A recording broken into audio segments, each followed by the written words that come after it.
心同情我们。Let's put our hearts and praise God.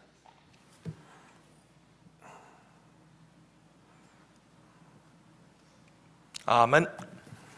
哈利路亚！奉主耶稣圣名，我们开始安息圣日上午的聚会。 Hallelujah, in the name of our Lord Jesus Christ, we begin our Sabbath morning service. 一起来唱赞美诗129首。 Let's sing hymn 129.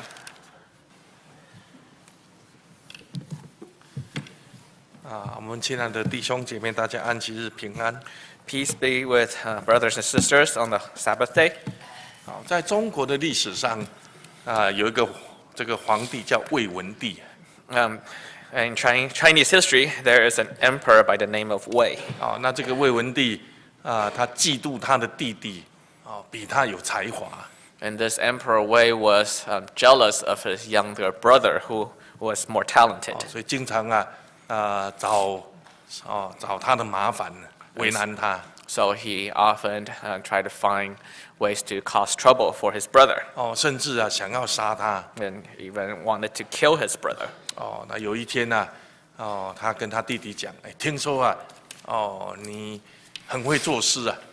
And there was one time where he said to his brother, I heard that you are a very good poet. 你随时都能够这个做一首诗出来。 That you can make up a poem on the spot. 他弟弟说是啊，哥哥。 And his brother replied, Yes, I can. 那哥哥就抓住这一句话说好。 那君无戏言，如果我走了7步之内，你没有做出一首诗来我就要把你杀掉。 So the emperor say, Then make up a poem as I take 7 steps. And if you do not come up with a poem by my 7th step, you shall be killed. 这个弟弟心里又气那又感到悲伤。 And of course, his younger brother was rather distraught.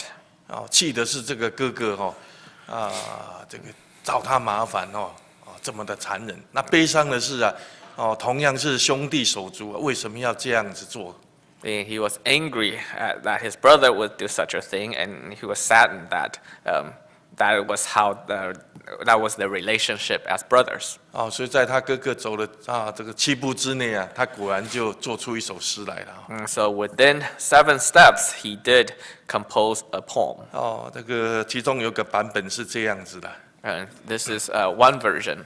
说煮豆燃豆萁，豆在釜中泣，本是同根生，相煎何太急。这个诗是这么讲说这个在煮这个豆子的时候是用这个豆杆子当材料来烧That the poem was about cooking beans using and using the branches from the bean as kindle. 那这个豆子在这个锅子里面这个被这个烧的这个发出声响来，好像在哭泣一样。 And so in the pot, the beans cry out. 那豆子也好，这个豆杆也好，本来都是从这个根部一起生长出来的。 And both the beans and the branches came from the same plant. 所以为什么要如此苦苦相逼，互相煎熬呢？ So why should they be hurting each other? 这个意思是在告诉他的哥哥我们2个都是爸爸生的。 So he was trying to tell his brother that they came from the same father. 为什么你要这样苦苦来相逼我So 让我受煎熬？ why are you doing this to me and putting me to death? 他哥哥一听觉得很羞愧。 And so his brother was rather shamed by that poem. 所以这一首诗就流传下来。 And so this became a famous poem. 本是同根生，相煎何太急这个拿来作为说这个有兄弟互相吵架互相攻击对方拿来劝他们劝导用的。 And the last lines of the poem became a famous saying that we all came from the same root, and why should we hurt each other? 4世纪到了最后是用一场这个内战来做一个结束。 And the book of Judges concluded with a civil war.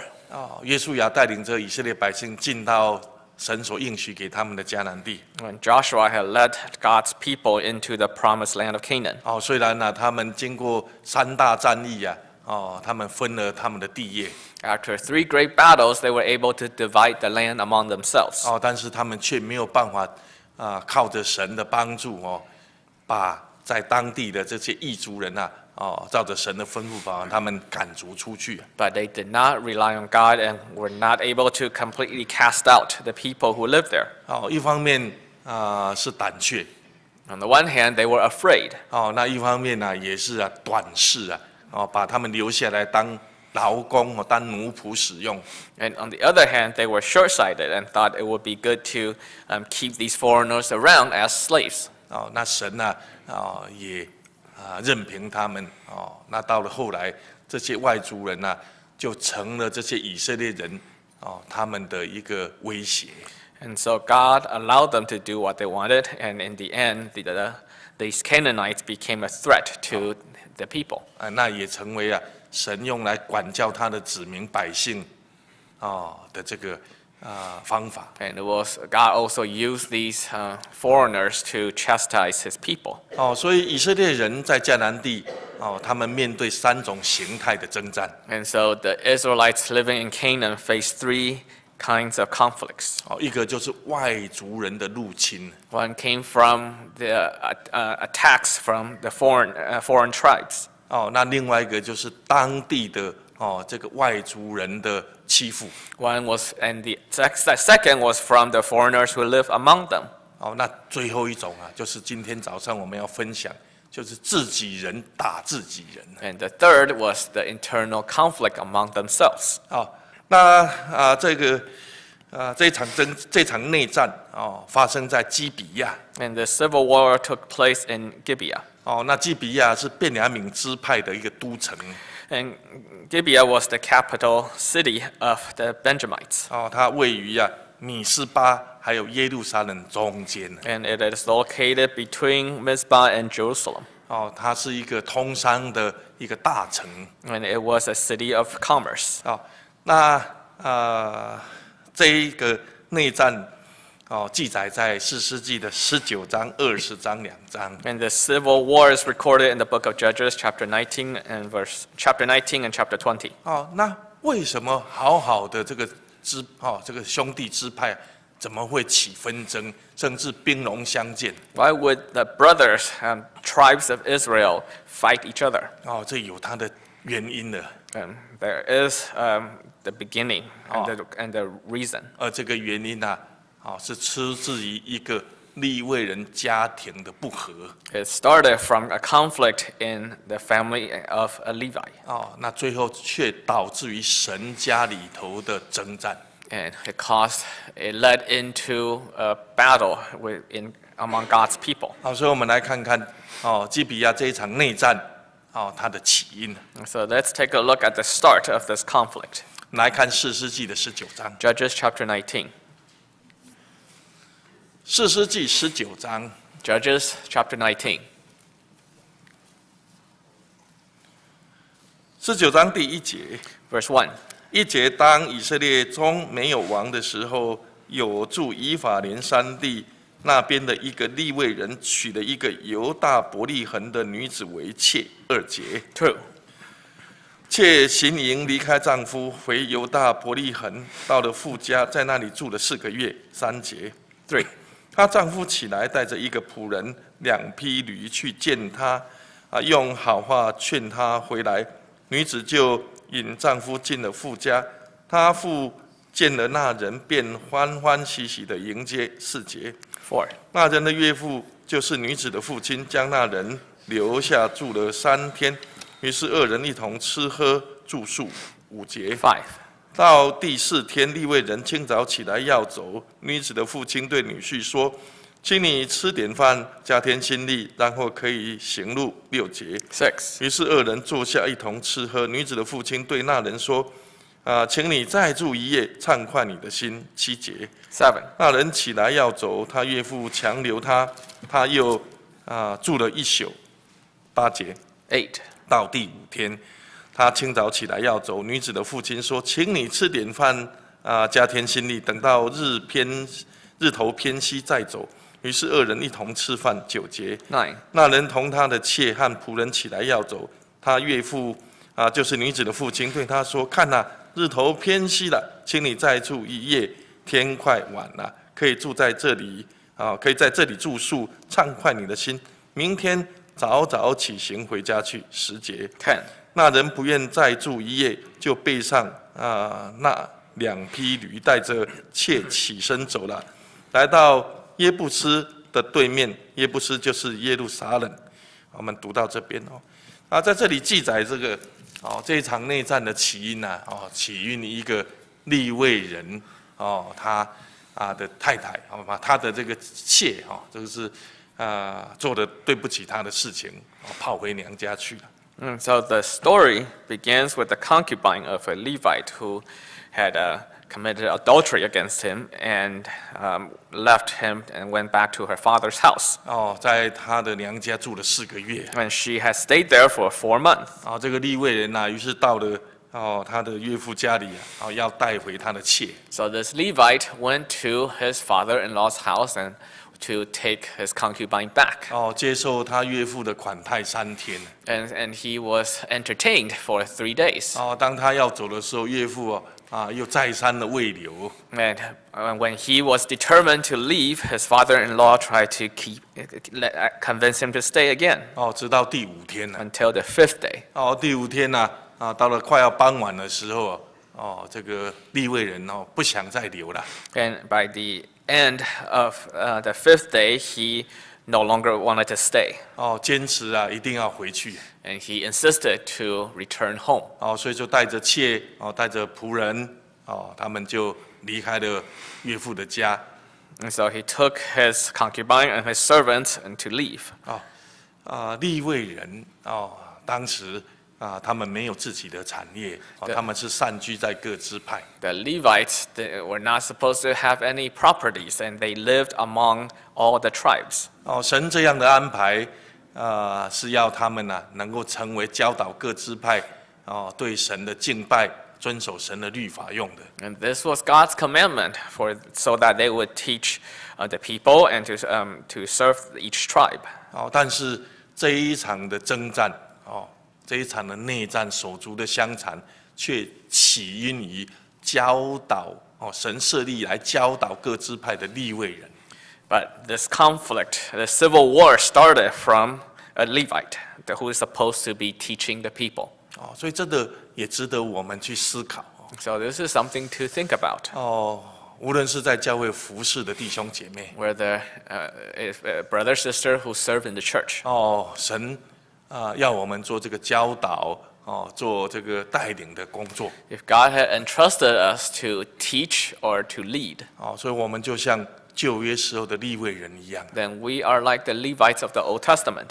那如果我们再扩大一点来讲， If you expand that. 我们都是耶稣基督宝血所设立的君尊祭司。Every one of us is a priest that has been established by the Lord Jesus Christ. 在这个黑暗罪恶的世代当中，我们要成为明灯。And in this dark and sinful generation, we ought to be the light of the world. 要来引导，要来教导还没有认识神的人来信主。We are to teach and to lead the people who do not know God and to bring them to God.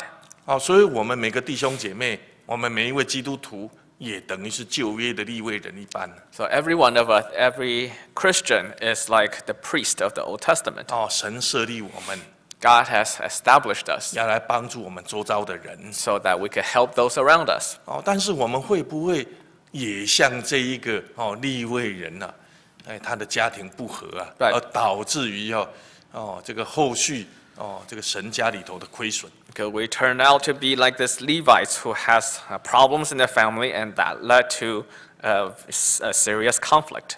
家和万事兴And if there is peace in the family, then the surroundings will be at peace. 无论是我们个人的家庭也好，甚至在教会里头神的家庭也好。 Whether the family is in our own immediate family or in the family in the house of God. 如果大家都能够和睦同居，那是何等的美，何等的善。If everyone in the family can live in harmony, then how good would that be? 但是如果家里的人没办法和睦同居啊，天天就是恶言相向，甚至大打出手。But if there's always disharmony and arguments and conflicts in the family, 我们想想看，这样的家庭啊，怎么能够维系？ and how can they remain connected to each other? 在当中的人啊，每个都受亏损。 And everyone would suffer loss. 那神的家也是一样。 The same applies to the house of God. 如果弟兄姐妹我们没有办法大家和平共处，这个同心合意。 If brothers and sisters cannot live in peace and be of one heart and mind, 这个动不动就相争，相咬相吞。 if the brothers and sisters always tries to fight and argue with one another, 我们又怎么能够成为好的见证，来引导人来信主，来归真？ then how can we bear witness for God and lead people to the Lord? 所以我们从这个利未人家庭的风波让我们想到这些。 So from the problem in the Levite's house, it gives us a reminder. 那这个利未人他带着他的妾准备回到自己的地方。 So this Levite took his concubine and departed for home. 那他们呢先来到这个耶布斯就是耶路撒冷。 So they first arrived at Jebus, that is Jerusalem. 虽然呢这个耶路撒冷是在便雅悯支派里头的。 Even though Jerusalem was in the territory of Benjamin. 但是便雅悯支派却没有能力把耶路撒冷城里头的耶布斯人赶出去。 But the Benjamites were not able to cast out the Jebusites who lived in the city.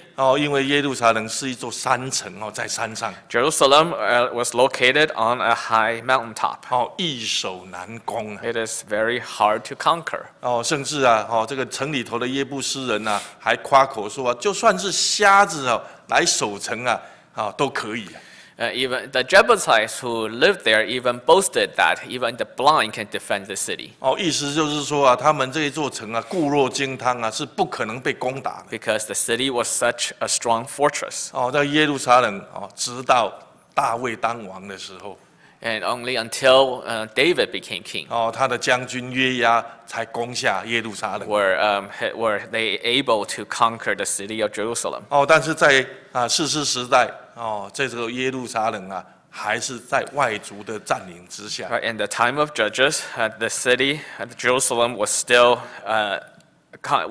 under the control of the Jebusites. 所以利未人带着他的妾到了这个耶路撒冷当然他不敢在那边过夜了。 So this Levite with his concubine arrived at the city, but they did not dare to go in and stay there. 所以他们选择了这个自己同胞便雅悯人所住的基比亚。 Instead, they turned aside to go to where their brothers were, and the Benjamites in Gibeah. 那我们来看看他们在基比亚到底遇到什么事情。 Let's take a look at what happened in Gibeah. 我们继续来看士师记的19章 Judges chapter 19, 11节。 verse 11. 11节，临近耶布斯的时候，日头快要落了。仆人对主人说：“我们不如进这耶布斯人的城里住宿。”12节。 12. 主人回答说：“我们不可进，不是以色列人住的外邦城，不如过到基比亚去。”13节。又对仆人说：“我们可以到一个地方，或住在基比亚，或住在拉玛。”14节。 14. 他们就往前走，将到便雅悯的基比亚，日头已经落了。15节。 15. 他们进入基比亚，要在那里住宿，就坐在城里的街上，因为无人接他们进家住宿。16节。 16. 晚上有一个老人从田间做工回来，他原是以法莲山地的人，住在基比亚，那地方的人却是便雅悯人。17节。 17. 老年人举目看见客人坐在城里的街上，就问他说：“你从哪里来？要往哪里去？”18节。 18. 他回答说：“我们从犹大伯利恒来，要往以法莲山地那边去。我原是那里的人，过到犹大伯利恒，现在现在我往神的殿去在这里无人接我进他的家。19节。19. 其实我有粮草可以喂驴我与我的妾并我的仆人有饼有酒，并不缺少什么。20节。20. 老年人说愿你平安，你所需用的我都给你，只是你不可在街上过夜。21节。21. 于是领他们到家里喂上驴，他们就洗脚吃喝。22节。22. 他们心里正欢畅的时候，城中的匪徒围住房子，速速的叩门，对房主老人说：“你把那进你家的人带出来，我们要与他交合。”23节。23. 那房主出来对他们说：“弟兄们不要这样作恶。这人既进了我的家，你们就不要行这丑事。”24节。24. 我有个女儿还是处女，并有这人的妾我将他们领出来，任凭你们玷辱他们，只是像这人不可行这样的丑事。25节。25. 那些人却不听从他的话，那人就把他的妾拉出去交给他们，他们便与他交合，终夜凌辱他，直到天色快亮，才放他去。26节。26. 天快亮的时候，妇人回到她主人住宿的房门前，就扑倒在地，直到天亮。27. 27. 早晨，她的主人起来，开了房门出去，要行路，不料那妇人扑倒在房门前，两手搭在门槛上。28节。28. 就对妇人说：“起来，我们走吧。”妇人却不回答，那人便将她驮在驴上，起身回本处去了。29. 29. 到了家里，用刀将妾的尸身切成12块，使人拿着传送以色列的四境。我们读到这边。在这里记载着这个利未人带着他的妾跟仆人进到基比亚所发生的事情。So the Levite brought his servant and concubine into Gibeah. 在这里我们看到仿佛在这个创世纪里头罗德住在索多玛城所发生的事情一样。This scene may remind us of what took place to Lot in the city of Sodom. 不同的是索多玛城所住的是不认识神的这些恶人。But one difference is that the inhabitants of Sodom were people who did not know God. 但是这个基比亚所住的却是神的这个子民。Gibeah was inhabited by the people of God. 结果神的子民跟不认识神的这些恶人如出一辙。But these people of God were just as evil as the Sodomites.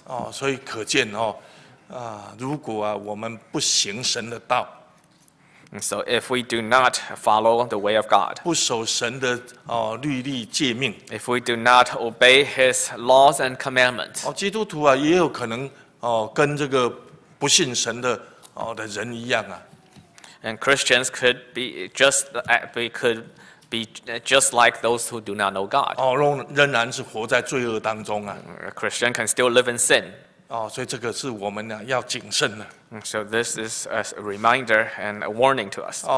那在这边我们看到这个利未人他为求自保所以他把他的妾给牺牲掉了。 And this Levite, in order to save himself, he gave his concubine to these people. 每当我们读到这一段我相信我们的姐妹一定会很不平衡Many of us might be very angry when we read what he did. 那这个利未人到底做什么？还有这个老人怎么可以把他的女儿牺牲掉？ How could this old man and this Levite be willing to sacrifice their own daughter and their concubine? 我们要晓得这个是发生在好几千年以前的事情。 And remember, this took place a few thousand years ago.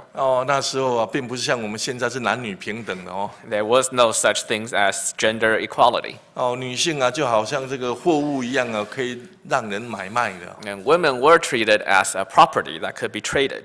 当然这个不是这个圣经的教导，也不是神的这个神的允许啊。Of course, this is not what the Bible teaches us. This is not what God 这 allows. 是出于当时那个时代背景还有人们的罪性。But this was what people did according to their sinful nature. 那我们想想看这个利未人到底爱不爱他的妾？ So does the Levite love his concubine? 当然爱啊，不然他为什么要把他妾接回来？ Of course he did. Otherwise, why would he travel over to try to take her back? 而且还好言相劝劝他回家。 And he used kind words to convince her to go back with him.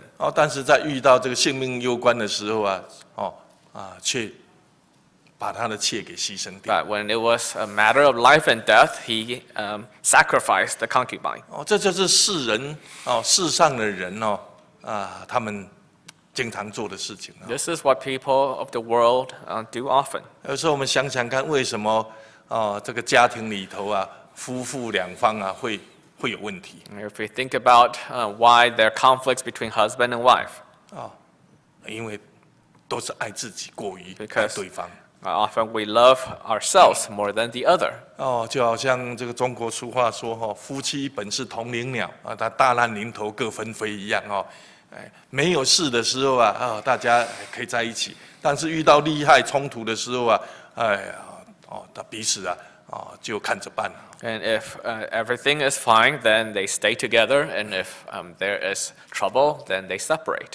但是圣经教导我们却不是这样啊。 But this is against what the Bible teaches us. 主耶稣他为我们舍命牺牲所以他是教会的头。 The Lord Jesus gave his life for us, and he is the head of the church. 教会是他的身体。 And the church is his body. 那保罗用这样的关系来形容夫妻And Paul uses that relationship to describe the relationship between husband and wife. 教导这个做丈夫的要爱他的妻子如同基督爱教会，要为教会舍命的。 A husband ought to love his wife as Christ loved the church, even to the point of giving up his life. 那妻子要顺服自己的丈夫，就好像教会顺服基督一样。 And a wife must submit to her husband as a church submits to Christ. 这个是圣经的教导，耶稣的示范。 This is the teachings in the Bible, and as Christ has set an example for us. 今天我们的家庭如果能做到这样， If in our family we can do this. 夫妻相爱甚至愿意为对方来牺牲生命，牺牲一切。 If husband and wife love one another and willing to sacrifice themselves for each other, 那另一半怎么会跟你争吵？ then your other half would not. If you do that, your other half would have no reason to argue with you. 怎么会不听你的？ And how would they not listen to you? 但通常都是因为我们让对方觉得我们爱他不够。 But often conflict arises because they feel that we do not love them enough. 所以他们在没有安全感之下，当他们就会抓一些来得到满足，得到保障。 If there isn't enough love, then we will find ways to be satisfied. 有人就抓儿女， Some will try to find happiness in their children 有些人就争财产， or in their properties. 无非就是因为缺乏这个安全感所以要找一些来填补We try to fill our void with other things. 但是原因都在于说另一半没有给他十足的这个安全感。 But the root of the problem is that we have no sense of security from our spouse. 让他深深感觉对方爱他，愿意为他随时牺牲一切。 But they don't feel like their spouse truly loves them and will give up everything for them. 如同时下的年轻男女没有信神的人一样。 As many of the young people today who don't believe in God. 不是我不爱你。 I would say it's not that I don't love you. 而是我更爱我自己。 But I love myself more. 所以让我们离婚吧。 So we should divorce. 让我得自由吧。 I need my freedom. 下一个男人，下一个女人，也许会更好。 Maybe the next man or the next woman would be better for me. 所以就像这个利未人一样， Like this Levite. 看起来好像很爱他的妾。 At first he seems to love his concubine. 但是却把他的妾给牺牲掉了。 but he gave her up. 这个也是人世间的这个情爱最大的讽刺。And this is the love that is in the world today. 那这个利未人呢，看到他的妾被活活的侮辱致死他把他的妾带回去了。 And so when the Levite saw that his concubine had suffered and died, he took her back. 却不是给他这个隆重的下葬But he did not bury her. 而是要借着他的妾要进行报复的阴谋。 Instead, he used her as a form of revenge. 所以他把他的妾的这个尸身切成12块，分送12个支派。 And so he divided her body into 12 pieces and sent her throughout Israel. 这何等的残忍，又何等的可怕，让人触目惊心。 How dreadful and how terrible it is for him to do that. 有人带着一颗人头来来跟你按铃告状说你看我的这个谁被杀了，这个是他的头。 Can you imagine somebody rang a doorbell and brought you ahead of someone and said, "Can you take revenge for me?" 谁不接纳谁不接受这个申诉这个是很大的一件事情。 And so, how would you feel when that happened to you? 但是我们来看看这个利未人在申诉他的遭遇过程当中，到底他存的动机又是什么？他有没有说实话？ So, what was the motive behind what the Levite did, and did he speak the truth? 那为什么会引起这个支派的内战？ And how did it end up causing a civil war among God's people? 我们来看20章。 Let's read chapter 20. 20章第1节。 Chapter 20, verse 1. 于是以色列从但到别是巴，以及住基列地的众人都出来，如同一人聚集在米斯巴神的面前。2节。 2. 以色列民的首领，就是各支派的军长，都站在神百姓的会中，拿刀的步兵共有40万。第3节。 3. 以色列人上到米斯巴上到米斯巴，便雅悯人都听见了。以色列人说：“请你将这件恶事的情由对我们说明。”4节。 4. 那利未人就是被害之妇人的丈夫，回答说：“我和我的妾到了便雅悯的基比亚住宿。”5节。 5. 基比亚人夜间起来，围了我住的房子，想要杀我，又将我的妾强奸致死。6节。 6. 我就把我的妾的尸身切成筷子，使人拿着传送以色列得为业的全地，因为基比亚人在以色列中行了凶淫丑恶的事。7节。 7. 你们以色列人都当筹划商议。我们看到这里。我们看到这个当这个12块尸身传到12个支派，大家都出来了。 When the body of the concubine went to all the different tribes, they all gathered 因 together. 为这个从以色列人出埃及直到那一天从来没有这样的事情发生过。 Because from the day they entered Canaan until this day, and no such thing had ever happened. 所以12支派大家如同一人一样出面要来处理这件事情。 So it says here that the 12 tribes gathered together as one man. 当然总是要先听听这个控告的人到底他要告些什么。 And so they listened to what the accuser had to say. 那我们从刚刚所读的经文，我们发现当中有一些不太一样的地方。 But compare this to what we had read, there is slight differences. 利未人控诉的是整个基比亚城的人。 The Levite accused all the men of Gibeah. 但是事实上是基比亚城里头的匪徒所做的。But here, before it says that there were only certain men in Gibeah who did this, 而不是所有的基比亚人啊。 but not the entire city of Gibeah. 哦，至少啊，那个接待他到家里住宿的那个老人是无辜的吧？ Certainly, the old man who received him was innocent. 哦，然后我们也发现说，哦，这个利未人哈、他也隐藏了一些事情。 And there's also the Levite also hid certain details. 哦，他并没有告诉大家说是他亲手啊把他的妾推出去的哈。 He did not say that he had pushed his concubine out into the crowd. 哦，他的妾之所以会惨遭被凌辱致死，是他所做的。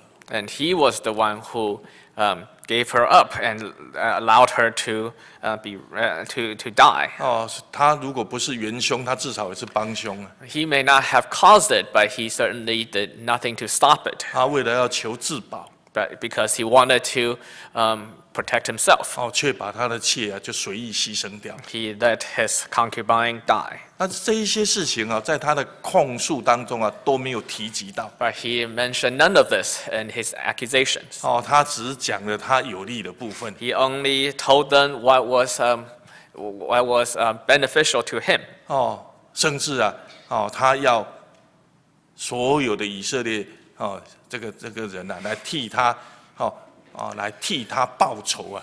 And he convinced all of Israel to take revenge on his behalf 向整座基比亚城的人报仇。 against the entire city of Gibeah. 哦，在这里我们就看出哦，这个利未人哦，在他的悲愤之下，哦，他并不是单只是要严惩这些匪徒而已啊。 And Levi was so angry that he wanted to punish not only the man who committed the crime. 哦，甚至啊，伤及无辜啊。 He wanted to hurt all of them, even the innocent. 这个也是在告诉我们哦，当我们这个跟人家有了这个争执的时候啊， So when we have a conflict with other people, 愤怒，悲伤，往往会让我们失去理性。 when we are distraught and we're angry, often we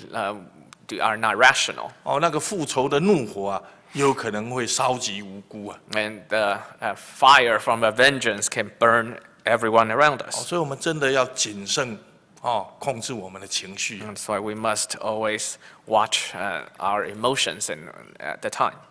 那以上啊，就是这一场基比亚内战的一个起因呢。 So this is the background and the beginning of the Civil War. 起因一个利未人，一个神设立来教导支派，各支派有关服侍神神律法的这个利未人。 It started with a Levite who God has established to teach the laws of God to the people. 起因于他家庭的不和， It started from a problem in his house 也起因于他不实的控诉。 and also in his false accusations. 那我们来看看当他讲完他的控诉之后啊， After the Levite made his accusation, 我们看看这些以色列各支派他们的反应是什么？ what did the tribe of Israel do to respond? 刚刚我们读的第1节、第2节就谈到说，他们如同一人出来拿刀的步兵就有40万。 In chapter 20, verses 1 and 2, it said that the tribe gathered as one, and there were 400,000 soldiers who drew the sword. 我们再来看第8节 Let's read verse 8. 8节众民都起来，如同一人说：我们连一人都不回自己帐篷、自己房屋去9节。 9. 我们向基比亚人必这样行，照所抽的签去攻击他们。第10节。 10. 我们要在以色列各支派中100人取10人，1000人取100人，10000人取1000人，为民运粮。等大众到了便雅悯的基比亚，就照基比亚人在以色列中所行的丑事征伐他们。11节。 11. 于是以色列众人彼此联合，如同一人，聚集攻击那城。我们看到这个以色列各支派他们的对这件事情的直接的反应啊。So this is the immediate reaction of the tribe of Israel. 就是这个要替这个利未人来主持公道。And so they wanted to seek justice for the Levite. 站在神的公义上，要除恶务尽。They think that they were standing on the side of God to get rid of this evil among them. 当然，主持正义，除恶务尽，这个是对的。Of course, it is right to rid ourselves of evil things. 但是我们看到他的这个态势上，But let's look at how they approached it. 人多势众，40万拿刀的这个步兵啊， They sent 400,000 foot soldiers. 打着这个正义的旗帜啊， They consider themselves to be righteous, 准备要大开杀戒。 to kill everyone in the city. 很多时候啊，我们也很容易陷入到这种圣战的情节当中。 Often we may feel like in the same way that we're fighting a holy war. 我们举起我们的拳头， And we will raise our fists 举起我们的手指， or our fingers 去攻击，去指指点点那一些我们自认为不对的事情，不对的人物。 to attack and accuse those people and things that we think are not right. 但是我们却没有想到说我们自己是什么。 But then we forget who we are. 让我们想起法利赛人带着一个行淫的妇人来试探耶稣的这一段。 And it's just as the Pharisees who brought an adulterous woman to the Lord Jesus. 群众们也是从老到少各拿着石块跟风随众的要照着律法要来替神报仇。 And from the young to the old, everyone had a stone to wanted to serve justice.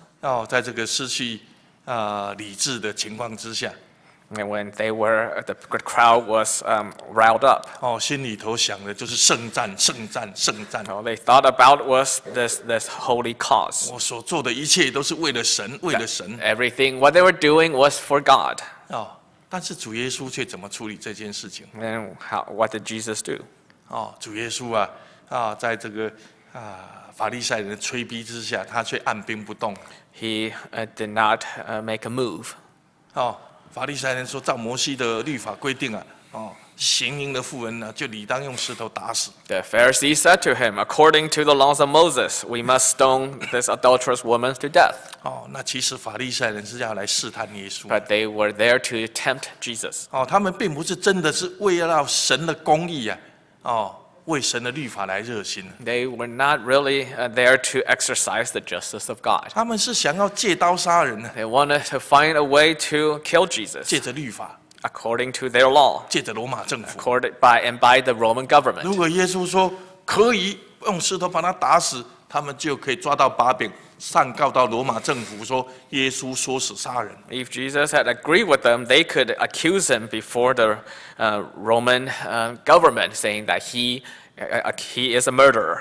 如果耶稣说不可以他们就可以借着律法来控告耶稣，说耶稣公然的违抗神的律法。 And if Jesus has said no, then they could accuse him before the people and said he is against the laws of Moses. 所以法利赛人他们内心所存的诡诈，我相信不但是这个在场的这个跟风随众这些群众不知道And what was in their heart may not be known by the crowd around them.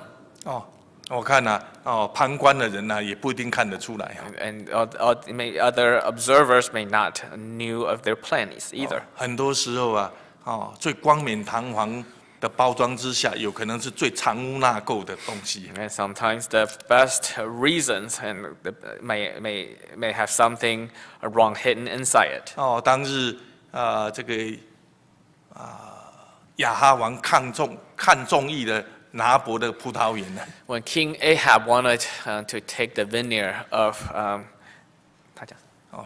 拿伯 Nabal, 但是碍于律法神的律法他没办法得着。 but because there were laws against it, he could not simply take it.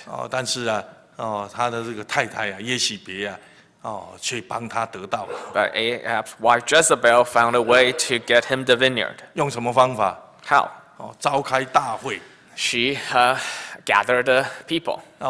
用最这个神圣的方法来指控这个拿伯， Using 不住的糟践神的律法，不住的辱骂王啊。 She gathered the people and presented evidence that Nabal had cursed God and sinned against the laws of God. 买人做假见证，就把拿伯给杀掉了。 She paid to have false witnesses and found a way to have him killed. 所以，亲爱的弟兄姐妹， So, brothers and sisters. 很多时候我们看见的只是表面，而不是真相。 So often we see only what's in the surface and not what is truth, the truth behind it. 所以在我们动不动要举起愤怒的拳头，要扛起圣战的旗帜之前要先深思深思，以免上了人的当跟阴谋。 So before we raise our fist in anger and argue for what we believe is true, we must take time to think about the reasons behind it. 那主耶稣按兵不动，最后他起来讲一句话。 And so back to the Lord Jesus, he did not make a move for a long time. And finally, he spoke. 你们当中如果有人没有罪的，就可以丢第一块石头。 If anyone among you is without sin, let him cast the first stone. 结果大家想一想，我跟那个犯罪的妇人也是差不多。 And when they reflected on it, they realized that they were no better than the adulterous 只 woman. 不过是50步跟100步之差而已。 They're not that much better. 我是大罪不犯，但是小罪不断。 Maybe they did not commit the sins that she committed, but they committed others. 或者是我是运气比较好，没有被抓到。 Or perhaps they were simply hasn't been caught. 所以纷纷就把石头给丢了，就走掉了。 So they dropped their stones and left. 所以这个以色列各支派 So in the tribes of Israel, 40万的步兵400,000 foot soldiers, 准备要去声讨这个一座小城。 gathered to destroy the small, little city. 有一点这个牛刀来杀鸡的这个态势。 It's rather an overreaction. 那我们再来看看，这个便雅悯人他们的反应是什么？ So now let's take a look at how the Benjamites reacted to this. 我们来看这个14节。 Verse 14. 我们来将13节来。 Let's start 从 from 13节 Judges chapter 20, verse 13. 13节，现在你们要将基比亚的那些匪徒交出来，我们好致使他们从以色列中除掉这恶。便雅悯人却不肯听从他们弟兄以色列人的话。14节。 14. 便雅悯人从他们各城里出来，聚集到基比亚，要与以色列人打仗。15节。 15. 那时便雅悯人从各城里点出拿刀的，共26000，另外还有基比亚人点出700精兵。16节。 16. 在众军之中有拣选的700精兵，都是左手便利，能用击旋甩石打人，毫发不差。在这里我们看到这个便雅悯人却让我们很意外的，他们不但不把匪徒交出来，他们还包庇他们。 And it may be surprising to find that the Benjamites did not turn over the men who had committed the crimes. 要与这个联军来打仗啊。 Instead, they gathered themselves to fight against their brothers. 他们点出了26000人来， They gathered 26,000 men 加上基比亚的700精兵， and added 700 men from Gibeah 要来对抗40万的步兵。 to fight against 400,000 men. 我们想想这个便雅悯人是向天借胆还是怎么样？ Are 吃 the 了雄心豹子 Benjamites 胆。 out of their mind? 怎么敢跟那么多人来对抗？ How did they dare to fight against so many? 便雅悯人他应该是要为这一件事情来负责任。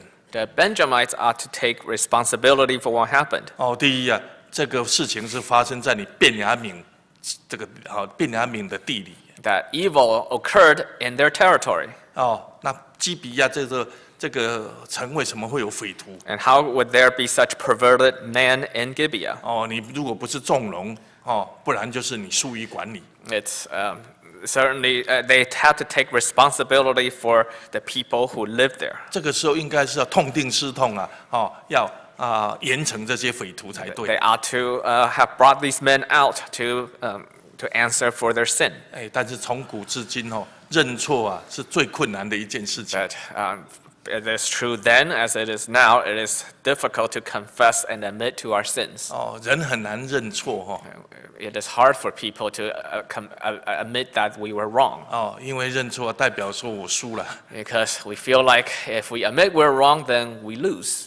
那所以基比亚这个便雅悯啊，他就不认错。So Benjamin refused to confess and admit their wrongs. 那可能也因为这个联军他们的态势让这个便雅悯人觉得很不舒服。And perhaps the Benjamites were offended by the attitude of the army that is surrounding them. 你们这个人多势众，仗着人多势众要欺负人是不是？ They thought that you think there are more of you, you can do whatever you want against us. 大家都是兄弟嘛，干嘛这样子We're all brothers. Why are you doing this to us? 你们仗势着人多就要我一定要屈服吗？ Just because there are more of you, am I supposed to submit to you completely? 告诉你，我便雅悯人就不吃这一套。 We Benjamites cannot be toyed with. 想打架吗？ You 来呀 want to 来呀！ fight? We can fight. 所以我们看到这场征战就好像没有办法避免。And so this war became unavoidable. 那这边特别提到说，这个便雅悯人这个700精兵都是左手便利And it mentioned here that the 700 men were left-handed. 便雅悯这个意思我们知道便雅悯从哪里来？便雅悯是雅各他所爱的妻子拉结所生的。Benjamin was the second son of Rachel, who was loved by Jacob. 那这个拉结生他的时候难产就死掉。And Rachel had died during the delivery of Benjamin. 临死之前给他取名叫做便俄尼啦。And before she died, she had named him Ben-Oni.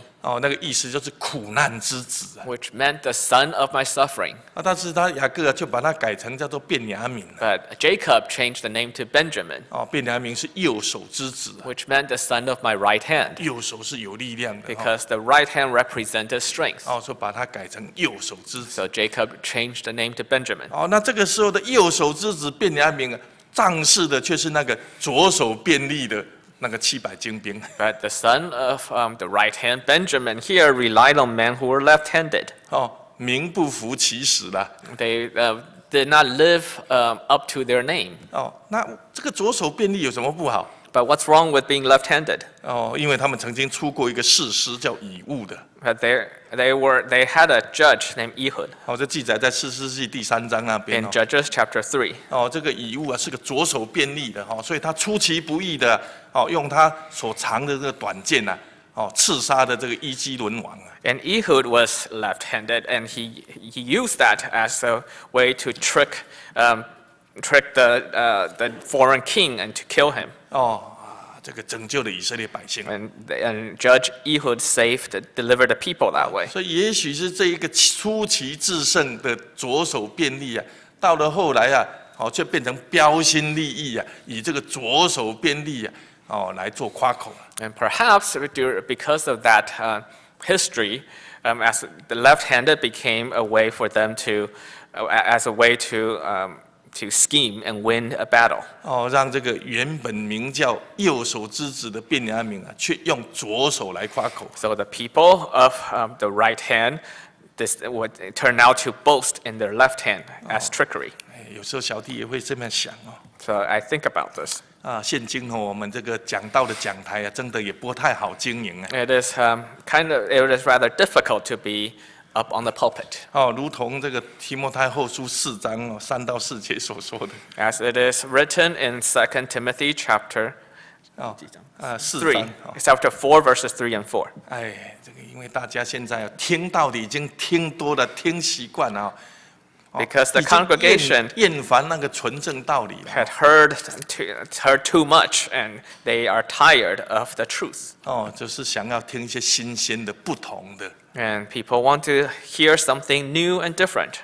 那有些人呢，就因应于这个大众所需嘛。And indeed, there are speakers who would want to satisfy the needs of the audience. 就会创造一些这个不同的道理出来。They would create and invent new ways and new sermons. 如果是用不同的角度分析，那倒还没有什么关系。It is fine if we try to seek the truth from different angles and perspectives. 但如果已经脱离了圣经的经纶了， But if we depart from the words of the Bible, 已经离开了真理的规范，那就不可以了。 if we step out of the boundary of the truth, then we cannot do that. 就算再怎么新奇有趣，我们都要小心。 No, it won't matter how interesting or how funny it is. It is no use to us. 这些左手便利不符合便雅悯这右手之子的称呼。 Just as it was not right for the Benjamites, who were the sons of the right hand, to rely on their left hand. 再来击拳甩石。 And these men also used slings to throw stones. 那个是牧羊人的这个武器啊，那你拿了算什么？ A sling was the weapon of a shepherd. 面对耶布斯城那个固若金汤的城池啊，击拳甩石能做什么？ Did they expect to fight against all these men using slings? 面对这个非利士人的铁车，这个击拳甩石能做什么？ Would a sling fight against chariots and armors? 但是往往很多时候我们都有这样的毛病。 But we also fall into this problem. 欺内惧外。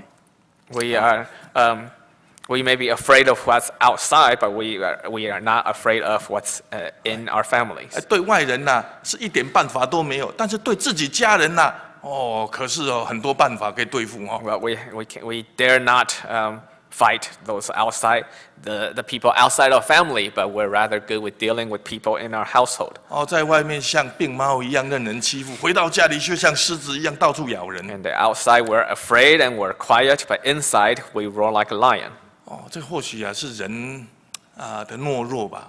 And so this is our human weakness. 所以你看便雅悯人也是这样。 And so this is the problem and weakness of the Benjamites. 那个勇气如果拿去对付那个外族人耶布斯人或者是非利士人多好啊！结果是拿来对付自己的手足。 They would not dare to use slings against the Jebusites, but they would use slings against their own people. 所以有时候小弟也有这种感觉。 So I feel this.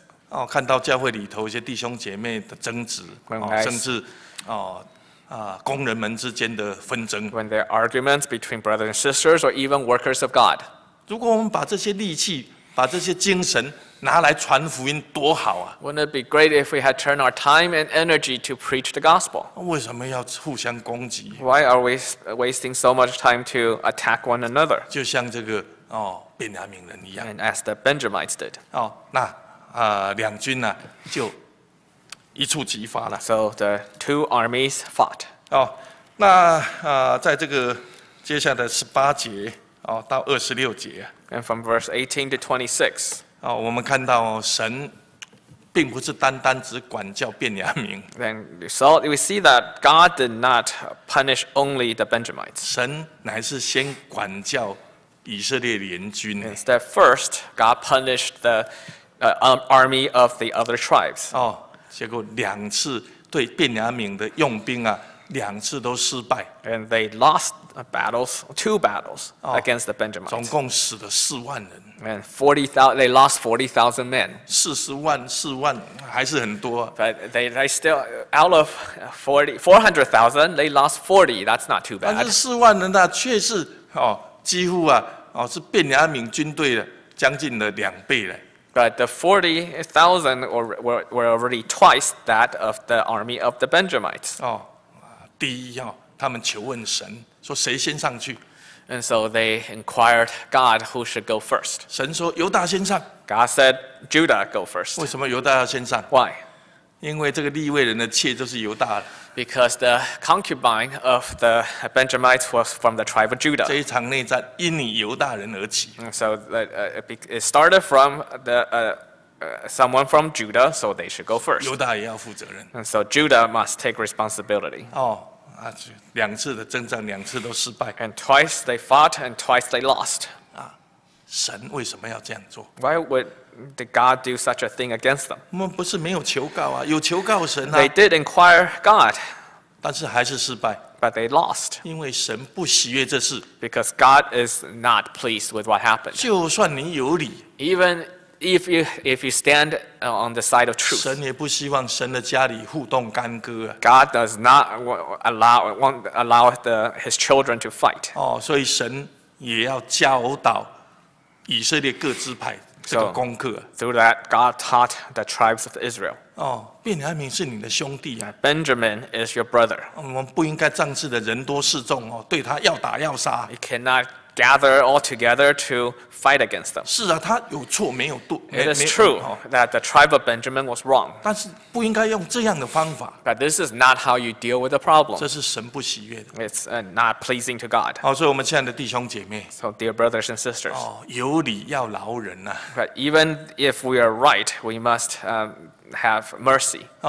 怜悯是向审判夸胜的，我们不要忘记。 Because through mercy we can triumph over judgment. 那当然，再来就是对便雅悯的教训。 But God also punished the Benjamites. 当这个联军打算要罢兵的时候啊， When the army of Israel withdrew. 那神对他们讲说啊，你们再上去，这一次我会把他们交在你们的手里啦。 God said to them, "Go up against them again, and I will hand them give them into your hands." 结果便雅悯人这一次就失败了。 But this time, the Benjamites lost. 这记载在28到47节。 And that's recorded in verse 28 to 47. 结果啊，26000人死到只剩下几百人。 And out of the 26,000 Benjamites, only a few hundred were left. 不但是这样子 Not only so, 这个联军以色列人报仇杀红了眼不但拿刀的杀，没拿刀的也杀。 the army of Israel lost control. They killed every man, whether or not they carried a sword. 几乎把整个便雅悯支派通通杀掉 They 了。 almost wiped out the tribe of Benjamin entirely. 神的12个支派几乎要少掉一个支派。 One tribe out of 12 was almost completely destroyed. 神家受到这么大的亏损， And this was a great loss to the house of God. 原因出在哪里？ And how did this all happen? 就出在我们刚刚所分享的经过。 From what we had studied just now. 所以我们对这场的内战， So from the Civil War, 我们学到一些事情。 there are many things to learn. 我们看到这个联军以色列人他们在这场内战当中虽然师出有名Even though the Israelites had a just cause, 但是有点得理不饶人。 but they did not relent.